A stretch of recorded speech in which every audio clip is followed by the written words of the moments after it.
Welcome to 3 Things I've Learned with your host, Susan Dolce, where we share the stories that shift our souls. In the next hour, we will dive deep into the soul-shifting magic of stories. Stories of radical transformations, courageous breakthroughs, and life lessons. We're all students in this soul school called life. We don't need to do this alone. Why not share our notes? 3 Things I've Learned starts now.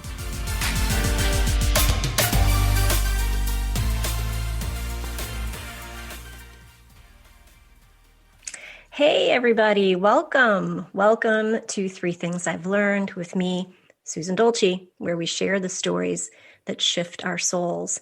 And if there has ever been a soul-shifting story, my guest today is truly sharing a soul-shifting. That's kind of hard to say now that I say it 3 times. 3 times, yeah. But if you've been listening the past few months, I've had several experts on the show talking about death and dying and the transition into death and grief.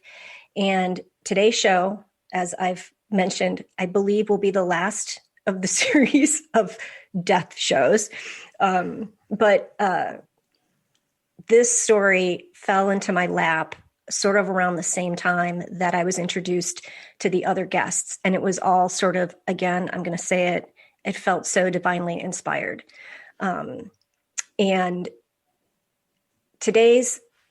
my guest today has a completely different sort of story to share about death and dying, because in 2000, Kathy McDaniel suffered a haunting, dark near-death experience, which resulted in emotional and physical trauma. And she was finally freed from the trauma of this experience by sharing, I'm having trouble with the SHs today, with the sharing of love and forgiveness in her book, Misfit in Hell to Heaven Expat. Welcome, Kathy, to the show. Thank you so much, Susan. And, I just want to say quickly, if you're not familiar with the whole, how I got to this place of all of these death and grief experts, I just booked them as a topic I'm interested in. And one was a hospice expert, one was a death doula. And then I booked this guy who was a grief expert. And I had another one who was a chaplain. And before I even booked all those people, I had no idea. I knew my mom was, in the end years of her life, but I didn't know how close that was. And she passed away on November 6th. And the reason I bring that up is because I know you recently lost your father. And so my condolences for that. And I feel you, but I also know that your story and your experience probably makes that grief experience a lot different. Yes. I think so. So this story is riveting. Thank you. Couldn't put it down. When I started reading it, I read it like in a day and a half. I couldn't put it down. And so I'm very familiar with it, but if you would not mind, I would appreciate it if you could share with the listeners how this experience unfolded for you. You were in a coma for 3 weeks. Yes, I had been helping my best friend battle leukemia up in Seattle. And so I came up from California, and it was only supposed to be a 5-month deal. It looked pretty good. He was only 53. So it just went on and on. He'd be good and he'd be bad. After 8 months, he passed away. And by then I was an emotional and physical wreck. Yeah. And soon after that, there was a really terrible flu going around akin to this coronavirus. And I caught that, which led me to pneumonia. And by the time they got me to the hospital, had to resuscitate me. And then it went into ARDS, which is acute respiratory distress syndrome, otherwise known as lung failure. And that's pretty much what kills people is the ARDS. Your lungs fill up with liquid and turn hard and you're toast. So back then, 21 years ago, they really didn't have a protocol for that. So they were kind of experimenting. They gave me a 38% chance of making it, put me in the coma. The last thing I saw was my dad. And he gave me a thumbs up, and they gave me something called white amnesia, which supposedly would make my brain unable to remember anything while I was out, because they were going to do, a lot of uncomfortable things to me, and it would be stressful and terrifying. So they gave me that. Mm-hmm. So when I went under, it was black. I wasn't conscious. That's what happens. See, is your consciousness stays awake. Your body and your brain go to sleep, but you're still there, kind of, rattling around in there. And you've seen in the book how it started out. I was confused with the darkness, and I was afraid to move because I didn't know if I was standing on something. And then eventually the scene started to change, and there seemed to be like this reddish fog that was appearing, and I started hearing terrible noises, people shrieking and moaning, and I said to myself, boy, this is not good. I'm a cradle Catholic, and that sounded like hell to me. So I just kind of waited there at terror growing in me until this horrible voice came out of this fog that said in this creepy Bela Lugosi voice, "Do you know where you are?" And that was a clue. So I just whispered, "Hell?" And he laughed this horrible maniacal laugh, and it scared me. So I took off and ran into the darkness. Well, it was funny. The first place I found myself where the fog lifted was in this destroyed city. There was buildings, concrete buildings that had fallen over. It looked like it had been bombed out. It was fires going, and it was just, I was shocked. I didn't know where I was or what to do, but I've got a really strong survival instinct. As in the story, I relate that most of my ancestors were true survivors. They had lots of things to deal with, and it's just our family's way of doing it. You don't give up. My dad was Navy for all those years. You don't give up the ship. So I just kept going. I hid for a while. I saw somebody in the distance. I yelled at him, maybe we should get together, or I was a Girl Scout. Come on, you go get water, I'll get food, we can start a fire. And he just moaned back, that we're all alone here. And as these creepy creatures started closing in on me, I started to run. Well, boom, I found myself in another scenario, and it was strange. And there was somebody there that I knew from Earth. And I thought, well, I can't be dead. She's here. But that got weird. Then I went to another one. And that's when the, demons showed up. They're not nice. They're just not there. They're there to make you miserable. And I still didn't feel dead. I just thought, oh, now I got to survive this guy. Maybe I can outsmart him, outwit him. And they just kept saying, give up, just despair. You can't get out of here. And I thought, I'm not through yet. So I would go from one scenario to the next. They got worse and worse and worse till I finally got to the end. I didn't know it was going to be the end, but a situation occurred to where I fortuitously remembered a good Christmas carol. And at the time I ended up with, it was Away in a Manger, the little Lord, and boom, all of a sudden I was in heaven, or I didn't know it was heaven. I just felt this rush of love and joy and exaltation, all that stuff you hear about from other people. And it's really true. I mean, you cannot imagine how exultant you are. You put everything good that happened to you in your whole life and multiply it by 1,000. That's how you feel.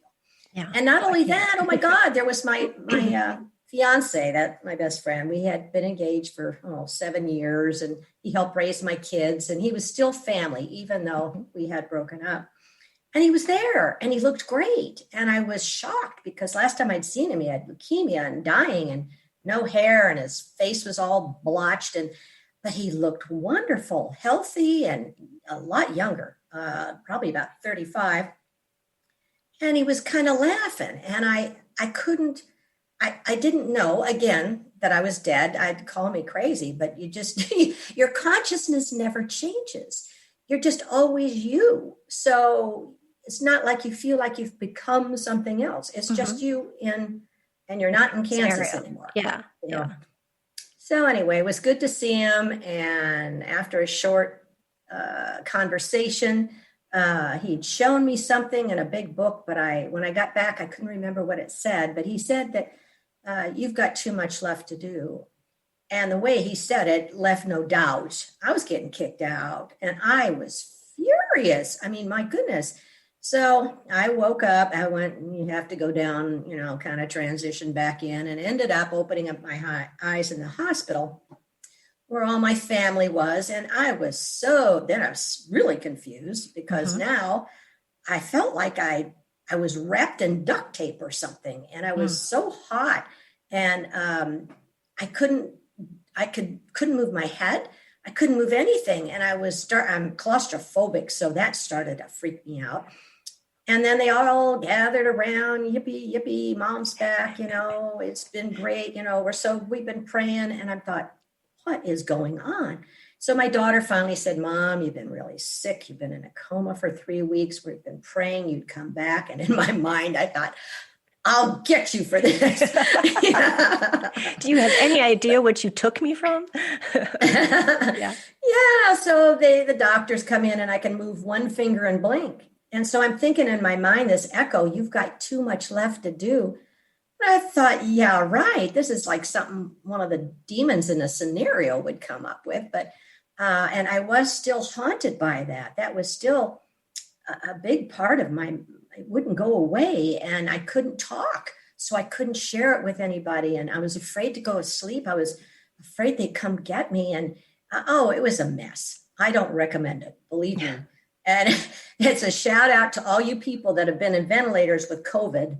If anything like this has happened to you, good or bad, I am starting a podcast and an episode on ions for people who've had near-death experiences, the dark ones that nobody wants to listen to, that you don't know how to explain to somebody and get feedback that you're not a terrible person. I'll give you a clue. They only happen to brave people. Because that was one of the things I was curious about, because it's like, you don't hear about the dark ones. You can go on YouTube and, maybe find one here or there. But yeah, they're mostly, love and light and not what you experience. So just out of curiosity, do you have any statistics on, or is everybody nobody talks about it, so there's no way of knowing for sure? They are finally starting to get statistics because of ions. There's been Howard Storm's book, My Descent into Death. I got online. I found as many of these books as I could find. Nancy Evans Bush wrote 2. And I gobbled them up because I thought, oh my God, somebody else, didn't make it to the pearly gates right off the bat. So I think, I don't know, it's like 1 in 5 have some sort of dark experience, but they don't report it. I mean, people kept saying to me, gosh, what did you do that was so horrible that you got sent to hell? Well, nothing that bad, that's for sure. So my parents and my family said, oh, quit talking about that. It's depressing. It was a bad dream. It was the drugs they gave you. It wasn't real. But I couldn't get rid of it. And today it's still as fresh in my psyche as it was when it happened. It was real. That has to be hard too, to not be validated in that way, especially after you've had, a terrifying experience. And you like you said, when you were finally able to speak and share it, to not be supported by, I could see where, I think this book took you 21 years to write, because yeah. I didn't get to ions until about 10 years. And it was a real sequence of synchronicities that finally got me there. And I at first thought, oh, this is a bunch of wackos. And by about the 3rd meeting, it was, these are my people, they understand. Yeah. And it was very healing, and I could get my joy back. I had been depressed, and my shrink said I had PTSD, and nobody was there to help. But IONS, if you need some help, boy, all kinds of programs, all kinds of people. So one of the things I'm curious about is how, because some of the experiences, some of the hell experiences, I don't air quote it to diminish it. I don't know another way to say it except a hellish experience. Sort of, and correct me if I'm wrong, but kind of, they seemed similar to other like experiences you had in your life. And so I'm wondering if do you think someone else's hell would be different from your hell? It's not like there's one generic hell and everybody experiences, these sets of terrifying demons and jobs to do as you had. I made my own hell. I think everybody else does too. The trick to that is knowing finally and believing that God, source, whatever you want to call that, which is, and we are little pieces of spirit. God loves us unconditionally. He will not condemn anybody. It's us who condemn ourselves. And for me, that kind of started as a cradle Catholic, being told there was purgatory, that every time I did something, from stealing a cookie to knocking my sister down the stairs, whatever it was, there was a penalty attached to that. Mm-hmm. And conversely, if you did something really, really good, you got days off your time in purgatory. So it turned out to be a great big math problem. And it took the spirituality out of my life and left this horrible, I hate to use that word, this restrictive religion that I concentrated on the wrong things. I didn't hear that God loved me unconditionally enough. So when I went over, I expected to go to hell. My message to people is you don't have to go to hell. You make your own, you choose to go. And at some period, you have to have faith enough in God and his love to say, I know that I'm going to heaven. And what happens, and I wasn't there long enough to experience this, but so many people have told about the life review. Mm-hmm. And it's a kind of a movie. I'll make it simple. A movie you get to see every second of your life and how it affected the people you interacted with.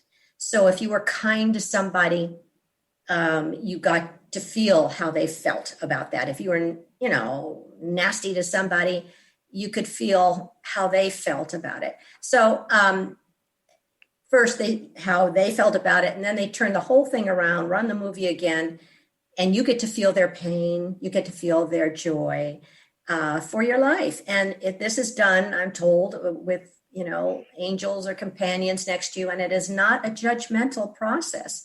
It's saying, we come down here to learn things. We pick friends to come with and situations. So when these situations occurred and we wanted to learn something from them, how did those reactions or how you acted impact that? Mm-hmm. Maybe you could have done a little better there, but wow, you just knocked it out of the park on that one. And you get to feel how you did. It's kind of like a test, but no grades. You just you get to experience it. Yeah, I'm not a cradle Catholic, but I converted when I was a teenager. And that's one of the things I've always struggled with, was that sort of those checks and balances that never quite made sense to me as to, that it was an accounting sheet. And here, like here are your good checks and here are your minuses where you didn't do so well. And like you said, in the end, it all balances out. So just out of curiosity, are you still Catholic? Boy, that's been my 21 years of struggling with that. It's almost been good for me that the churches have been closed for a while, because I hear you. I hear you know what I mean? You know what I mean? So Yeah. I was already struggling with, I can't say those prayers anymore. I don't believe a lot of what they're teaching. So I would be quiet. And then I felt like I was being a killjoy or something. So what I started to do was going on Saturday nights. Also, the flu was coming around and, people were all jammed into the seats and all that. So there was like 20 of us that showed up, shotgunned all around the church, all about my age. And I could just, a real short sermon so that I didn't have to sit there and criticize what the priest was saying. That was working out. It was kind of weaning me off of that. There was still that thing in the back of my head that it was a mortal sin if I didn't go to church. It was like I was still struggling with that. But now I love the Catholic Church as Jesus taught it. Mm-hmm. But over 2,000 years, things have been misquoted, I think, and emphasis put on the wrong things. I really think we should go back to believing in God's unconditional love and get away from the books. Yeah. Yeah. I always say I love the Catholic faith. I'm not a fan of the institution. Yeah. And how it's sort of hijacked the gospel in ways that I don't think Jesus ever intended. So I definitely hear you on that one. When we're going to take a break here in a little bit. When we come back, one of the things I want to talk about is a good portion of the book is, as you mentioned, was about your ancestors. And I'm curious about, in a lot of the work I do, I like with clients is breaking generational cycles. And how do we become, make ourselves aware of these cycles? How do we go about actually changing them? And I'm curious how your experience gave you insight into those cycles. So we're going to take a quick break. You're listening to 3 Things I've Learned with Susan Dolce, and we'll be right back.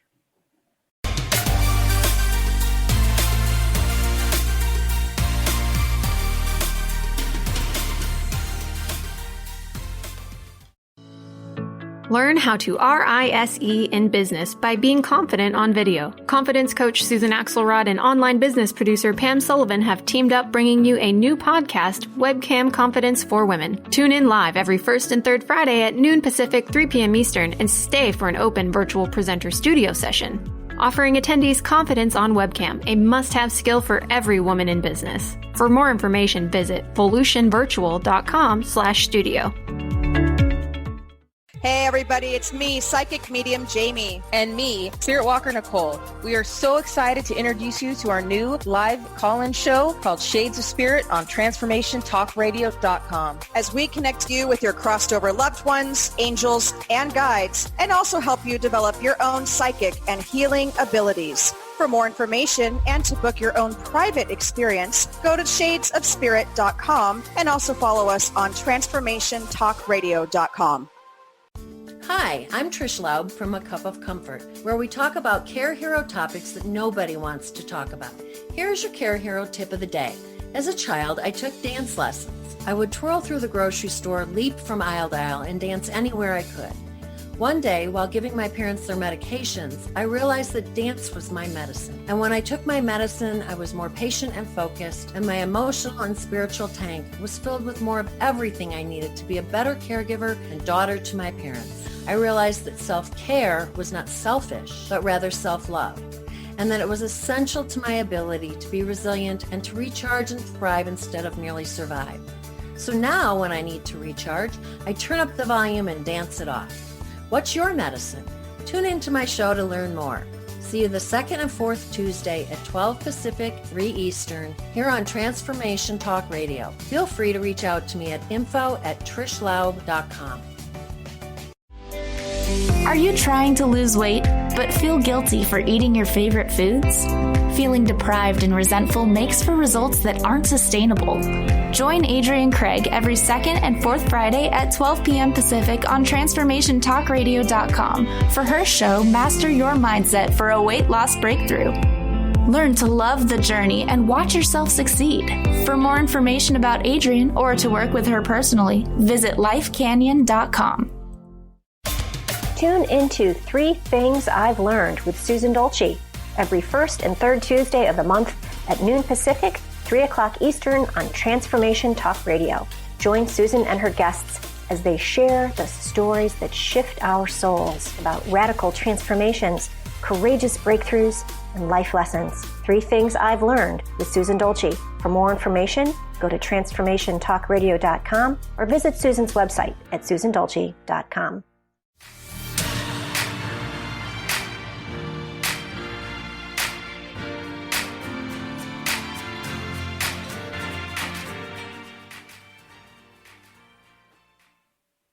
Hey, welcome back. This is 3 Things I've Learned. I'm Susan Dolce, and today I am talking with Kathy McDaniel, and she's the author of Misfit in Hell to Have an Expat, and we're talking today about her dark near-death experience, which, as we were chatting earlier, a lot of people don't talk about those. They're not as highly documented, but you were saying like 1 in 5 is a dark near-death experience. Is that correct? Is that what you said? That's all they can give us as statistics right now. Hopefully more people will come forward. They're just starting to now. Yeah, well, I mean, I think there's probably some shame, like you said, like what did I do to deserve this? Why did I go to hell?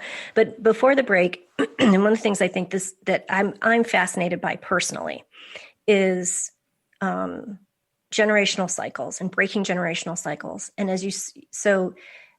you've said that, this book took 20-ish years to write. And in the process, you started to connect more with the stories of your ancestors.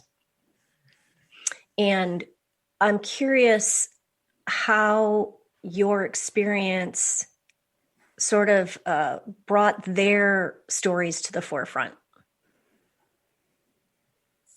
Do you believe in inspiration? Oh, absolutely. All right. So when I was going to write this book, originally it was just going to be about the hell experience and how and then I wrote that and the publisher said, no, we have to know about before and after the experience. And she kept upping the words by 10,000 words. And then it got to so huge that I thought, well, I says, how am I going to do this? She said, sit down and put your fingers on the typing board and just let it go, let it flow.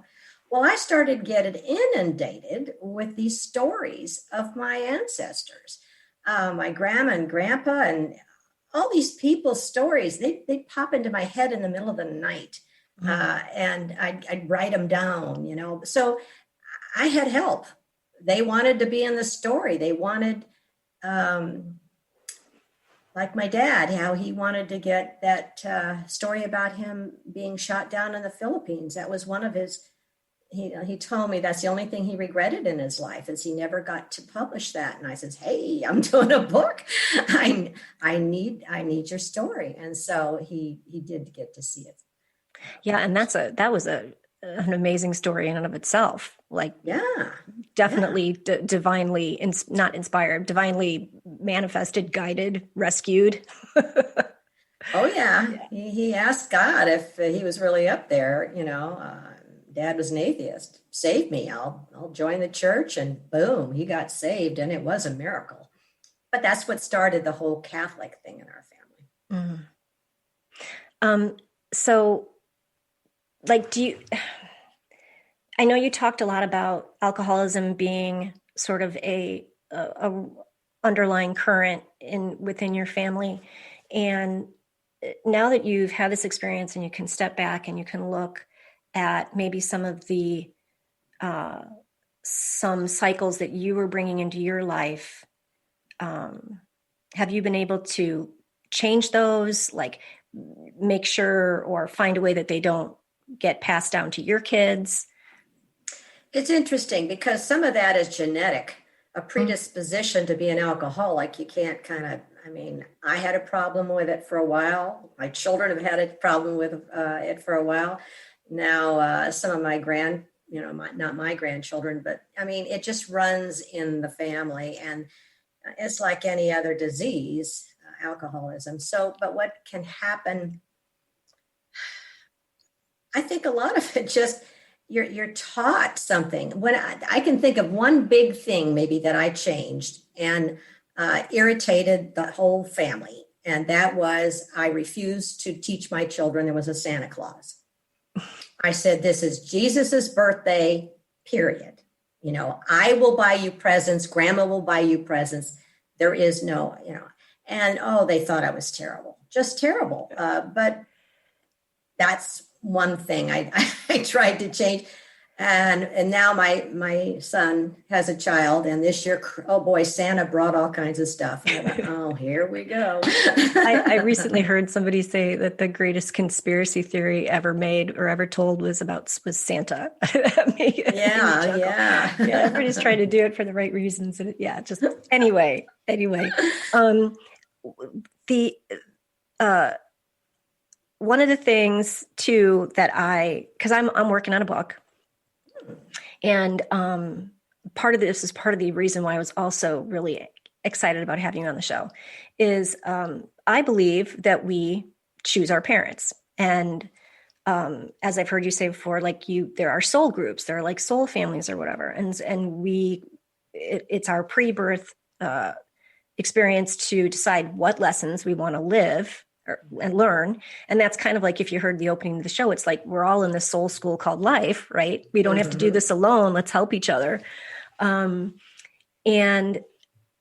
with that in mind, do you believe, or what role did this experience, the near-death experience, play in you, learning lessons? I mean, was that a choice? Is that something that, and maybe you don't have the answer to this because it is esoteric, but what do you think? Do you think it was part of it?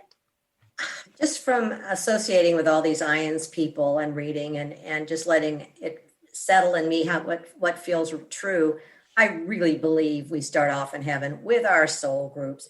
Sometimes we reincarnate, which is totally against the church's teachings. Yeah. And we just because they thought the earth was flat didn't mean it was flat. So it is what it is. And I really think that I chose everything that happened. And I love that dawned on me, because now I wasn't a victim anymore. I don't know how many times I blamed God for things that were happening to me.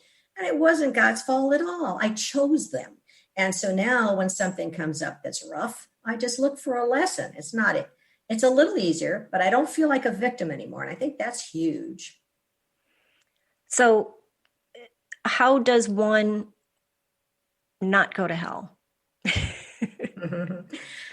I was told over several months, the voice kind of goes in the head to be loving, kind, merciful, forgiving, encouraging, grateful, non-judgmental, and useful. Now that's burned in my psyche, because I can't remember what I had for breakfast or where my keys are, but that always is in my forefront. So I wrote it down, and every morning that's my prayer. And if you can't remember all that, just loving and kind. If you can just switch your life around, and every time, you won't be perfect ever on this, but if you can just be aware of whatever situation you're facing, if you can be loving and kind, it just changes everything. Mm-hmm. And the fact that I had to really accept the fact that God was all loving and all forgiving. My favorite parable is the one of the prodigal son. How did we get from the prodigal son, where the father forgave this child anything, and then he demanded that Jesus die on a cross for our sins? They don't match, man. They don't match. So, that's the deal. It's just accepting God's love and do the best you can. And you'll get a life review where at the end, where it's not a punishment, you just get to look at it and see where you could do better next time. We're all in a play. We've chosen everything, and let's just do it. Things are going to come up. Stuff happens, but if I planned it, Oh, that's how I got that mother-in-law. Oh, that's why my daughter and I haven't spoken in 12 years. All that stuff is like, it's all going to work out fine. You got to let it go. Yeah, and that's part of, I mean, like you said, it's a play. When we're in the story, we lose sight of the bigger picture of what we're trying to accomplish in this little blip of a life that we have on Earth. Because we're in the story, we're caught up in the story. And that's why I love what you bring to this discussion, is that if we can stay back, we can have a heaven perspective all the time, then that changes our perception on everything. And those are the miracles, right? And speaking of miracles, I'd like for you to talk a little bit more about the voice. Because I've heard a voice. A couple of times I've heard like a definite, this is what you're supposed to be doing sort of voice. And it's not all the time. And it's usually if I'm like in a very drifty sort of place, and I'm always like, that was a voice. Like, it wasn't just something I made up. So I'd like to know more about your voice. Same thing that you're talking about. It comes in different ways. I think I always had a voice, even as a child, and I just assumed it was I think we all do, a guardian angel or your conscience. That's what we used to be. You're going to go do something bad and you hear, that's not a good idea. So I just attributed it to my guardian angel. I just finished a book, not finished because I didn't like the last few chapters, but there was a book I read about clear ears, and it's about hearing the voice. He says that the voice that we hear, the quiet voice, is our better part of ourselves, our soul, speaking to our body, who really wants that second glass of wine or whatever it is, to just kind of intercede, whether it's an angel or whatever. And then there's the loud voice that usually says, it's very short, big words, and it's usually to keep you from getting hurt or doing something really bad. And his premise was that we all have, since we're spirit and we're human, we can't wrap our minds around all this stuff, but there's this great part of our souls that's still in heaven and has sent us down. I attribute it to like a child, who is part of us to learn the lesson, and we kind of guide ourselves along the way. Mm-hmm. I like that concept. I thought, okay, because there's been times, like once I was stopped at a stop sign in a busy intersection, and my car was about, 4 feet behind the car in front of me. And all of a sudden I heard this loud voice say, turn to the right, turn to the right. So I turned my car, even though I was just, almost 4 and I moved up as far as I can and looked in the rear view mirror, and here's this big, huge semi barreling down on me. It's lost his brakes. So the traffic in front of me was now going like this. And I just closed my eyes and I thought, oh, good, I get to go see my daughter that died when she was a baby. And it squeaked right by me. There couldn't have been a hair between me and it. And it crashed into this other car, pushed it into the intersection. And then the cars kind of stopped for a while. And then I heard it say, go. And so I wove my way and got out of there. But, that was a big thing. But that's happened to me maybe 10 times in my life. So there's a soft voice and a loud voice, but they're all good. And like I said, I'm fascinated with your story, and I was watching some of your other interviews. And one of the things that really caught my attention was you said, like, when you first came back into your body, which I just think had to be horrific, just based on, I know that you were quite ill, and so that had to be horrific. But when you hear some stories about people being slammed into their bodies, that just sounds awful. But that it was sort of like you kind of had to adjust the antenna. I think that's the phrase you used. I found that like a really cool analogy, like, because you're used to, like, it's the voice. The voice is all things when you are on the other side of the veil, right? And now you're on this side, on the earthly side, and it's a lot louder than it ever has been. Yeah, I thought I was schizophrenic or brain damaged or something was very wrong. And nobody would listen to me when I talked about it. Even my therapist had some kind of it wasn't PTSD. All right, written off. But when I finally started going to these IANS groups, and that's when the voice got loud. It would I'd say, "Oh, I'm shy. I hate to go to things like that. Oh, well, they're going to have this meeting. I really should go to Seattle and at least try one." And then I'd say, "No, it's a bad drive." And then it would say, "Go to the meeting." And it's not you because you don't want to do it. But one time before I found somebody else who explained the voice to me, I was not going to go. And I heard, "Pick up the keys." And then I said, "No, I'm really not going. Get in the car." And I'm walking toward the car while I'm still arguing with this thing. I'm driving to Seattle and I'm going to get up there. I'm going to turn around and come back. And it made me go into that meeting. And I thought, I kept hearing, "You're going to meet someone. You have to meet someone." And I thought, sure. And so it was Dr. Eben Alexander was the speaker. And of course, he's just amazing. And the place was huge. They had chairs everywhere. And so I sat in the middle of a place where there was nobody around me. And I thought, I'm not going to look at anybody or anything. So a little later, this little gal, younger than me, starts walking down the aisle. I can see her in the peripheral vision. And I just looked down at my little flyer there. And I thought, I'm not going to encourage anybody. I'm not going to talk to anybody. This thing's wrong. So she stops. Don't look at me. No, don't look at me. I'm not going to talk to you. It's not going to work. This voice is crazy. So she gets about 7 rows past me and she cocks her head like she's hearing something. So she backs up instead of turning around. She backs up and she goes all the way down my row. There's 13 chairs and she sits right next to me. All these, there's 7 rows in front of me, 7 rows behind me. And she sits right next to me. And I thought, oh, God. So anyway, the thing starts and Eben Alexander was wonderful. And the break came and I was kind of jazzed up and I wasn't going to talk to her, but I just said, "Oh my gosh, I had to meet you here today." And she just looked at me and said, "Well, I know." And I said, "How do you know?" She says, "Well, the voice told me." "Don't you hear the voice?" I said, "I hear the voice." And she says, "Well, yeah, I was walking by and the voice said, go sit next to that lady. She's really nice. So I did."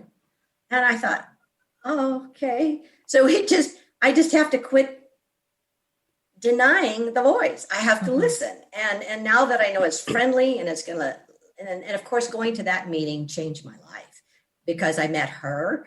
And later on, we had another synchronicity. We would go to meetings, we'd wave, and sometimes we sit next to each other. And one time they kept asking people to share their stories. And she wasn't real proud of her stories. She died of a drug overdose or something. And I didn't want to tell my hell story. I mean, everybody that goes up there is all about angels and music. And so I said, I'm not going to tell mine. She says, "Well, I'll tell you what, if you tell yours, I'll tell mine." She says, "I got an idea." She says, "You tell yours first." I said, hey. She said, "My idea. So you tell yours first. I'll sit right in the front row and you tell your story to me. Don't look at anybody else because you've already told me your story." So so I did it. And it was great to unload this thing to people who at the end of it clapped, for crying out loud. Yeah. They loved it. It was so inspiring. They thought it was great. I was just blown away. So for her, when it was her turn, I said, "You can't just walk away now, sister." So we turned it around and she told her story. And she's a dear friend now. So the voice, got to listen to the voice. Yeah, I mean, it's our best self. It's our higher self. It's our connection to source and God. And yeah, I absolutely agree. So I'm curious now that you've been to heaven, since you had a glimpse of heaven, what is it going to be like when you go back? Well, what do you think heaven's going to be like?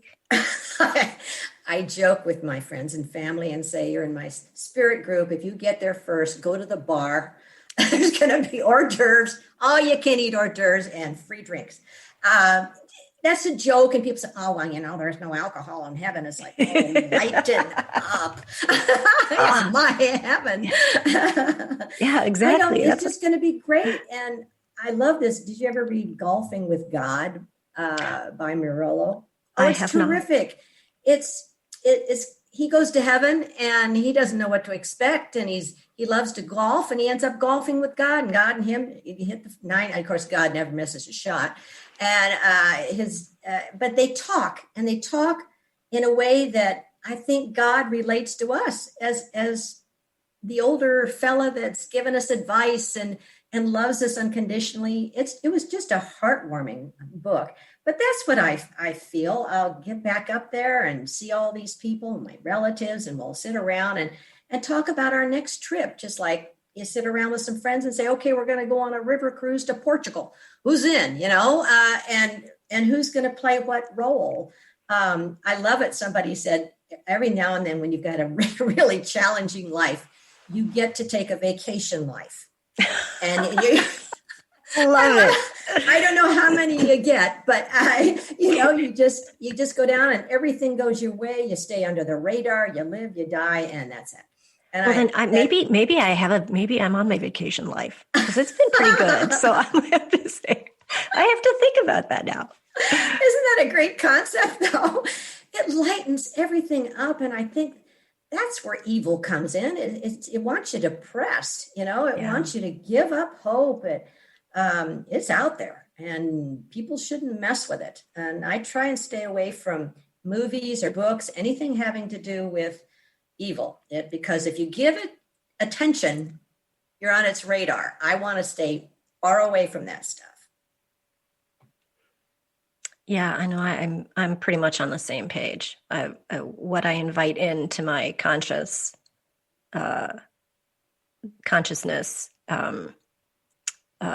garbage in, garbage out, right? So no, I agree with you. Mm-hmm. But at the same time, is evil, I can't believe I'm asking this question. We're almost at the top of the hour. But then is evil man-made, or is evil part of the, I can't say angelic realm, but I mean, so because you've said like, okay, you created your own hell with the choices that you made. I've heard another priest who had a near-death experience, and he was like, he kind of said the same thing. Like he was saying that his sort of purgatory was feeling, one, separate from God, but that it was justice for the wrongs that he had done and how he had hurt people. So I guess I'm always curious about evil. I believe it exists, but I don't believe it can. It's not part of. It's not. I don't believe it's necessarily the opposite to heaven. Does that make sense? I think that on this planet, in this incarnation, that we wouldn't have challenges if everybody was perfect. Mm-hmm. There's got to be some offset. There's light, dark, evil, good, whatever for the situation that we're in. When you're being tempted, you don't want to do it, but it sounds really good. I believe there's evil. I don't know if it exists outside of what we're experiencing now. It's just part of the play. It's the villain. I think it's. Personally, I think it's more of an earthly. It's the hell that you create for yourself while you have this opportunity. You have this life. You've been gifted with this life, and free will. We've got free will here. Yeah, and so you can create your own hell if you want to. Yeah. So we are coming up towards the end of the show, and there's a few more things I want to share.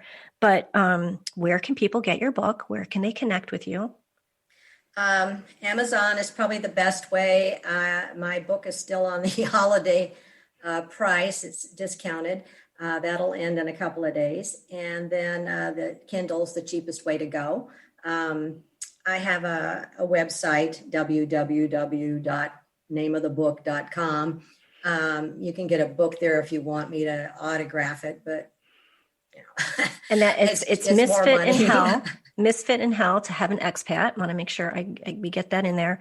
I heard you just at the top, you were briefly saying are you going to start a podcast? Are you tell me about that? Yeah. At IANS, they have this thing called ISGO, and you can find it at, I think it's ians.org, ISGO. And it means they have meetings every day of the week for people who want to learn more about NDEs, people who've had them. They have a veterans group that's closed. They have a Christian group. They have all kinds of groups, and they get together for maybe an hour and a half every other week or once a month, whatever. It's fun. You just get on IANS and you can go to it. But they offered me a spot, and I told them, and I wanted it for dark near-death experiencers only. So they'll have a safe place to talk and get support and recover from the experience. So I'm really excited about that. And then I'm going to try and start my own podcast again, trying to get together with anybody that's had COVID or anybody that's been on a ventilator, somebody that could relate to me. Mm-hmm. And I'm just curious, they may have had a good experience or a bad one, but a lot of times nobody will listen to them. So I want to make it a venue where somebody will listen. That sounds, I didn't even think as I was reading your book about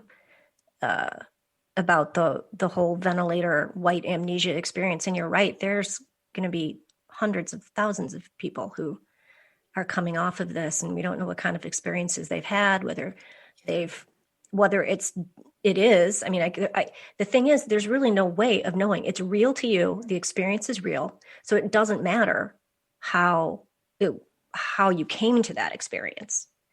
You almost died. Yeah. Or you did die. In a coma, see that people say, well, how long were you flatlined? Well, in a coma, your consciousness is kind of floating around. And if you're supposed to go over to the other side and learn a lesson, that's a real good portal. Yeah. So the name of the show is 3 Things I've Learned.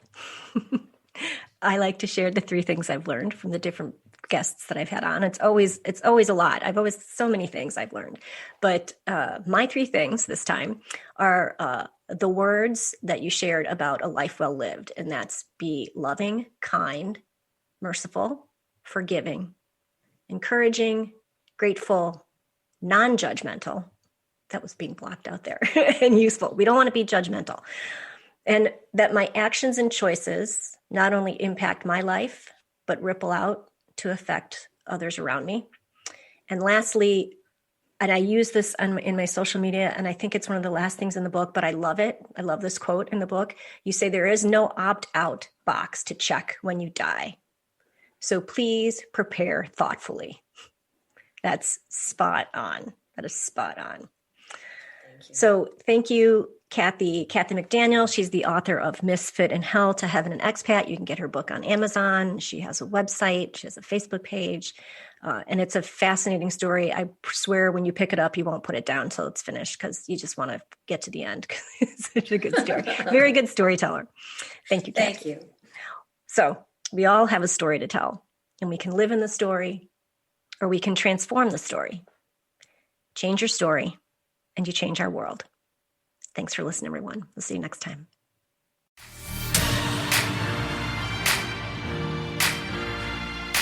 Thank you for listening to 3 Things I've Learned with Susan Dolce. Tune in every first and third Tuesday at 12 p.m. Pacific, 3 p.m. Eastern on TransformationTalkRadio.com for more inspiring stories of radical transformations, courageous breakthroughs, and life lessons. For more information on Susan and the stories that shift our souls, visit her at SusanDolce.com. That's SusanDolce.com. DOLCI. We'll see you next time.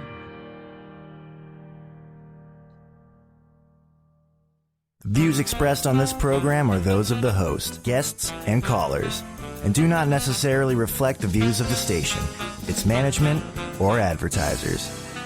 You're listening to Transformation Talk Radio.